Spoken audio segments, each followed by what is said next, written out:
दोस्तों रात के 10 बज चुके हैं और हाजिर हूं मैं आप लोगों के सामने एक और क्राइम की कहानी को लेके, एक और क्राइम की घटना को लेके।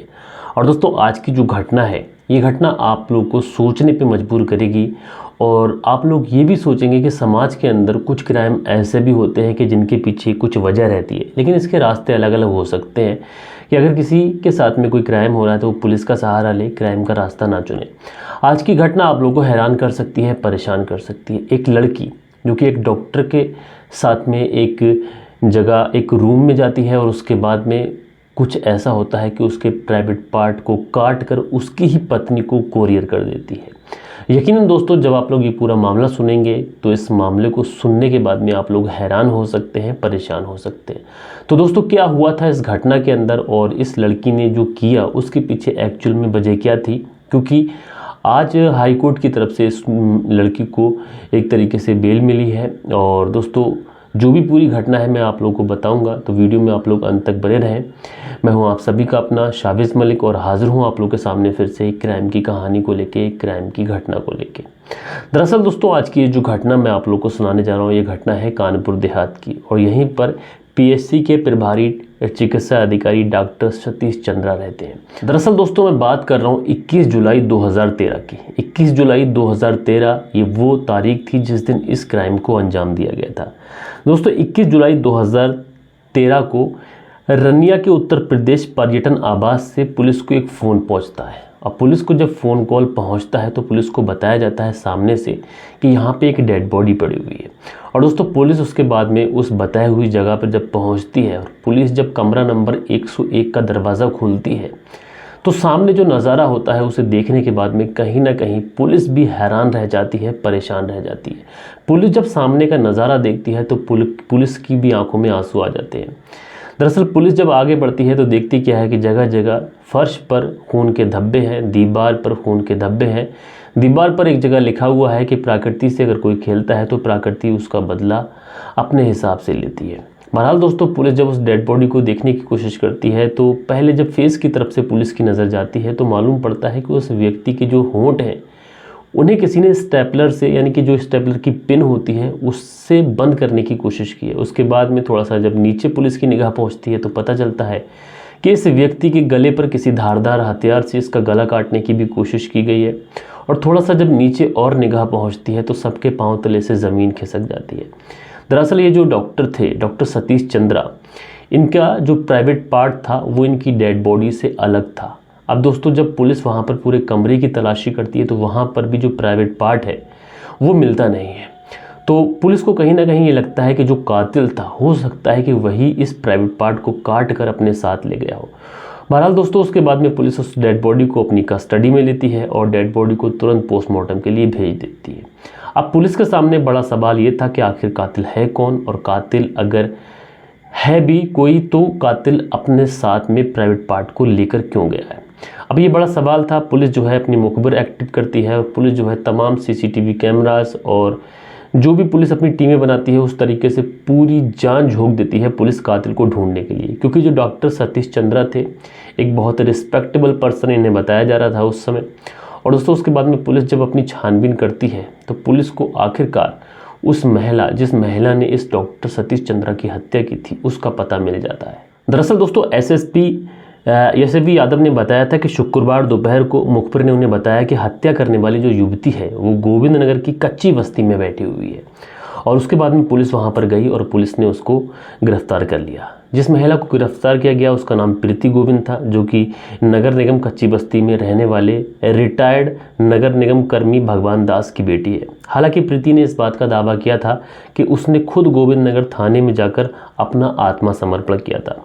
बहरहाल दोस्तों उसके बाद में प्रीति से जब पूछताछ की जाती है कि आखिर तुमने डॉक्टर सतीश चंद्रा की हत्या की है, तो प्रीति जो है वो अपना जुर्म कबूल कर लेती है। और प्रीति बताती है कि उसे इस बात का बिल्कुल भी अफसोस नहीं है, उसे इस बात का बिल्कुल भी भय नहीं है और वो निसंकोच बताती है कि उसने ही डॉक्टर सतीश चंद्रा की हत्या की है। दरअसल प्रीति जब पूरी कहानी बताती है तो उसे सुनने के बाद में पुलिस भी कहीं ना कहीं हैरान हो जाती है।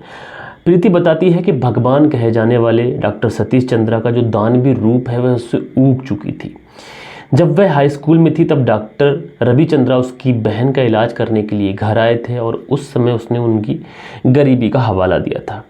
इंटर में जब वह पढ़ाई कर रही थी तो डॉक्टर सतीश चंद्रा ने उसकी बहन का वह इलाज तो कर रहे थे, तो उससे कहा कि तुम अपने मेरा जो क्लिनिक है जहाँ पे मैं प्राइवेट मरीज़ देखता हूँ तो वहाँ पर तुम नौकरी कर लो, इससे तुम्हारी आर्थिक मदद भी हो जाएगी और तुम्हें पढ़ाई करने में भी मदद मिलेगी, तुम्हें कुछ तनख्वाह भी मिल जाएगी।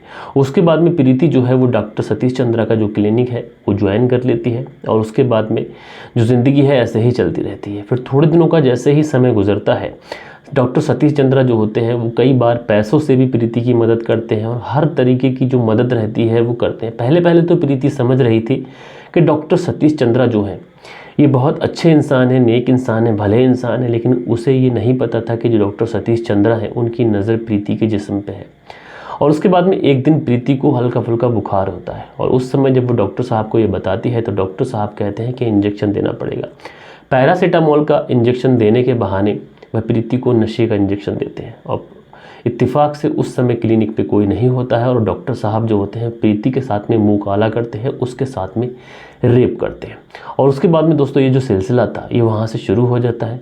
डॉक्टर साहब लगातार प्रीति को नशे का इंजेक्शन देते हैं और उसके साथ में दुष्कर्म करते हैं। जब भी उनका मन करता है, जिस तरीके से करता है वो उस तरीके से उसके साथ में दुष्कर्म करते हैं। और उसके बाद में प्रीति जो थी वो नशे की आदी हो जाती है। प्रीति नशे की इतनी आदी हो जाती है कि उसको नशा चाहिए होता, तो कई बार डॉक्टर साहब उसको नशा देने के लिए बोलते हैं उससे कि उसके साथ में उससे संबंध बनाने हैं, तो प्रीति जो है इनकार नहीं कर पाती। बहरहाल प्रीति जो थी पूरी तरीके से डॉक्टर के बस में थी। साल 2003 में डॉक्टर उस प्रीति से ये भी कहते हैं कि प्रीति, डॉक्टर जो है, जो डॉक्टर सतीश चंद्रा है वो ये भी कहते हैं कि प्रीति मैं तुमसे बहुत ज़्यादा मोहब्बत करता हूँ। लेकिन प्रीति को ये नहीं पता था कि जो हो रहा है ये पूरी तरीके से डॉक्टर जो है वो इसका शारीरिक शोषण कर रहे हैं और इसके सिवा और कुछ नहीं। दोस्तों प्रीति के साथ में जो हो रहा था वहाँ तक तो बात ठीक थी, लेकिन एक दिन डॉक्टर साहब जो होते हैं वो प्रीति से कहते हैं कि वो उसकी बहन के साथ में भी शारीरिक संबंध बनाना चाहते हैं।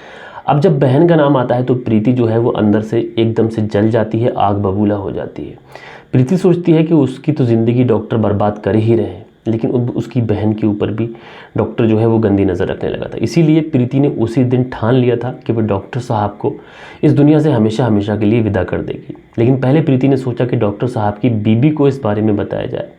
अब जब प्रीति डॉक्टर साहब की बीबी से बात करती है तो डॉक्टर साहब की जो बीबी होती है प्रीति को उल्टे पांव वापस कर देती है, क्योंकि डॉक्टर साहब की जो पत्नी होती है वो अपने पति को बहुत अच्छा मानती है, क्योंकि डॉक्टर साहब जो होते हैं वो गरीबों की मदद करते हैं, अच्छा करते हैं। लेकिन प्रीति बताती है कि डॉक्टर साहब जैसे दिखते हैं वैसे है नहीं। इसीलिए प्रीति ने पूरा प्लान बनाया और उससे लगभग 16 जुलाई के आसपास 2013 में प्रीति ने डॉक्टर साहब को कॉल किया और गेस्ट हाउस का पता बताया, कमरा नंबर 101 लिया और उसी दिन शराब की बोतल में बहुत सारी नशे की गोलियां मिला दी। डॉक्टर साहब जब वहां पर पहुंचे तो प्रीति ने उनकी शराब में गोलियां मिलाई थी वो शराब उनको पिलाई, जिससे डॉक्टर जो है वो वहीं पर बेसुध हो गया। और उसके बाद में प्रीति ने पहले स्टेपलर से उसके होंठ पंच करने की कोशिश की, लेकिन प्रीति को लगा कि ये मैं कर नहीं पाऊंगी। और उसके बाद में प्रीति ने उस डॉक्टर के हाथ पैर बांधकर उसके गले को किसी धारदार हथियार से, जोरदार हथियार से जो है काट दिया और उसके बाद में प्राइवेट पार्ट को काट कर उसे एक पॉलीथीन में पैक किया। उसके बाद में पीछे के दरवाजे से वो बस में बैठकर कानपुर आ गई और जब से वह कानपुर ही रह रही थी। उसके बाद में दोस्तों पुलिस ने इसे अरेस्ट किया। साल 2013 का ये मामला था। साल 2016 में ये मामला न्यायालय में पहुंचा। उसके बाद में प्रीति को दोषी करार दिया गया और उम्र कैद की सज़ा सुनाई गई। बहरहाल दोस्तों फिलहाल प्रीति को अभी बेल मिली है, लेकिन जो दोष है प्रीति का उससे मुक्ति नहीं मिली है। अब आगे जो भी कोर्ट का फैसला रहता है उसके हिसाब से प्रीति को सज़ा मिलेगी। बहरहाल दोस्तों आप लोग इस पूरी घटना के बारे में क्या कहना चाहते हैं? क्या प्रीति ने सही किया या फिर गलत किया? आप लोग अपनी राय नीचे कमेंट्स बॉक्स में बताइएगा। हम लोग मिलते हैं हमारी किसी और वीडियो में किसी और सच्ची घटना के साथ। जब तक के लिए अपना ख्याल रखें। जय हिंद, जय भारत।